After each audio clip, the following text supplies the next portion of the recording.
distinct pleasure to welcome Kristalina Georgieva, who is our keynote speaker for this afternoon. Thank you very much for joining us, Kristalina. And it's an honor to introduce Kristalina because these topics are really close to her heart on a personal level, as well as in her corporate function as the CEO of the World Bank Group. The agenda of women entrepreneurship, both in terms of the way that it impacts our ability to do development work at the front line with our clients, but also when I remember the messages that she delivered to the winners of the WeMena competition when they came in July, they really resonated. She met them in her office and personally spoke to them about her own journey as a woman leader, and I think that many of them came back to me personally asking about some of the quotes and some of the messages that she delivered. So, Kristalina, thank you very much for being with us. Of course, the background that you have in working in the humanitarian space, in the development space over the years also allows us to hear from you. How do you see this agenda going forward for the World Bank? Thank you very much. Thank you, Ayat, and welcome to all of you who are in this room. On this panel, there are people who would bring incredibly interesting perspectives and experiences, and they all are rightly recognized for the work they do.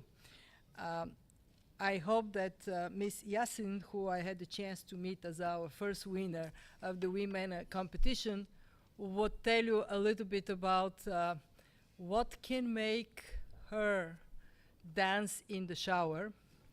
We'll come to that, I'm sure. From my perspective, there cannot be a more important topic when we talk about the success in development, meeting the Sustainable Development Goals. Time and again, when I'm asked to choose one of the goals and stand up next to it, I would choose gender equality, goal number 5. And I would do it because it is so very obvious that if we are to prosper, if we are to have stable and secure societies, that has to be grounded on the shoulders of all of us, men and women. And unfortunately, even in the most developed countries, we're still falling short in tapping into the talent of all our people. And it is technically defined as gender gap, but it is actually a tremendous opportunity for women themselves to reach their full potential, for their families to have an anchor, for their societies to be richer and more productive. Let me start with the staggering numbers. When we talk about loss of not relying on women the way we rely on men, it is estimated to be between 12 and 28 trillion dollars. Even if we are to go to the lower end of that loss, just imagine what we are talking about in terms of prosperity cut short. And when we think of the reasons why this is the case, they are all reasons that can be addressed. One, to make sure that we have legal framework that puts men and women on equal footing. That right to land, right to property, access to education, to jobs, to credit, that men and women are equal in a very, very prominent and true sense. This is not the case. And actually, when we talk about legislative obstacles, I was pretty shocked when I looked at these numbers. In 155 countries, not in, you hear me correct, not in 15, not in 55, in 155 countries, there are legislative obstacles to women to be entrepreneurs. So we have to be determined to make sure that legislative obstacles for women to fully participate are eliminated. And that is where, for the World Bank group, the work we do on the policy side on understanding why these obstacles are there, what would it take to charter a pathway to eliminating them, this work is so very important. Second, we have difficulties to get women to be entrepreneurs also because of us women. I don't know about you, but in my own professional life, there has not been a single step up that would not happen by me being dragged up for my hair. My first question, if I'm offered a bigger and brighter opportunity, my first question would be, who is better than me? Why me? I mean, there must be somebody else that is more deserving. And that is so typical of women, that we need to look around this table, look at ourselves and say, hey, it is time to overcome that mental block. I don't know whether it is genetic or it is a result of tradition, but it is there and it is for us to take out. Men can help, but it is for us to fix it. And actually, that takes me to my third point, that we have to recognize that in this reality, when there are objective obstacles and there are subjective obstacles, there has to be a special push for women to succeed. In other words, we have to recognize that being fair to women means to lean forward towards them a little bit more. And that is in terms of access to finance.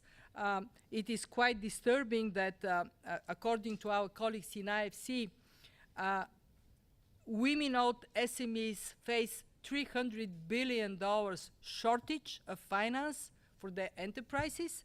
It is in terms of the type of holistic support we provide to women entrepreneurs. It's not just about the money, it is about managerial skills, connecting them to the supply chain, making sure that they are structurally helped to move up. Ms. Yassin here says if she goes to buy things, she goes on her own as a woman, and price, what happens to the price, Ms. Yassin? It goes up. So it all of a sudden becomes more expensive when she is the purchaser. So we then turn to men and other things, but maybe systematically we can identify where is it that push needs to happen. Call it whatever you want, call it positive discrimination, call it anything you want to call it, but do it. I found it, I was talking to a friend a couple of days ago, and I said, you know, it's very interesting. In my old age, I discovered that I am really a feminist. And actually, I am absolutely shamelessly talking about the need to give opportunities, to actually push for more opportunities for women. Because if we don't do it, it ain't gonna happen, or it is not going to happen fast enough. So here at the World Bank, we have made a commitment that we would have 50% women in senior management. I'm proud to say that we are one vice president short to reach at that level, of the level of vice presidents. So for now, the father of women has to compensate, to be acting for women. And we would go down the ranks. By 2020, we would have gender parity in management. By 2022, we would have gender parity in the technical ranks. And it is not because we don't like our men. We adore our men. They're smart, they're hardworking, they're wonderful. But because decisions are made better when men and women are together, and the productivity, the contribution of women in all walks of life has its own merit for society to be more prosperous. Let me finish by saying the following. We have gone a long way on many issues that are related to equality, including on this one. But we have definitely not gone far enough. And when we look at the map of the world, the MENA region, a wonderful place, is actually tugging behind all the rest. So if we are to concentrate where the opportunities coming from closing the gap are biggest, hey, MENA region is the place to be. I would like to welcome everybody who is here from whichever part of the world you come, and wish you all the success in what you do, and beg you to always look for a chance to mentor, to support, to encourage women.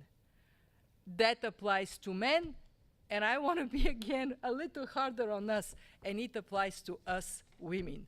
My favorite quote of all times, it is from, I heard it from former Italian minister Emma Bonino. I'm told it belongs originally to Miss Albright, or Secretary Albright.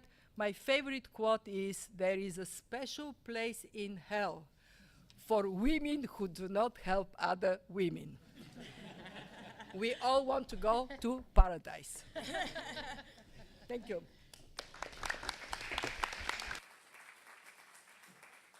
And I want to apologize. I will have to leave. That is very impolite. I normally don't do that. But I need to catch a plane and go to Canada. Canada being the country with feminist development policy and a prime minister who is a proud feminist, I think it's a place that you would let me go to. Thank you. Thank you so much, Kristalina.